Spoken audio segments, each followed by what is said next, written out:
almalısan. Yəni şərt deyil, məsələn, düşmən qanunlar falan, cahillik, şəhvət, falan. Bunların hamısını mübarizə aparıb aciz qalmalısan. Bizdə. Amma əhli bu cürlə deyil. Bunlar olmasa da Nuh Peyğəmbər kimi belindən gələn oğluna deyir ki, mənimdir. Allah deyir, sən deyir. Yəni acizlik nə qədər izhar olunsa, hətta eləməsin də belə. Ya Allah, haqqa girmişəm, bağışla, haqqa girmişəm. Ya Allah, zülm eləmişəm, bağışla. Ya Allah, qətl eləmişəm, bağışla. Ya Allah, eləmədiyin şeyləri. Bunlar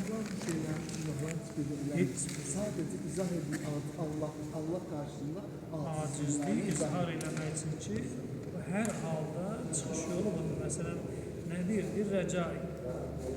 İndə kulli şiddət. Hər şiddətdə rəcam sənsin. Rəca nə zaman yaranır? Məyusluq olanda. Yəni, məyusluğun həlli rəcadır. Rəcada yalnız Allah aləmlərə gəlirsin. Şeydə gözləyir mən sizi. Yox, siz gedin. Cənab Həkimə.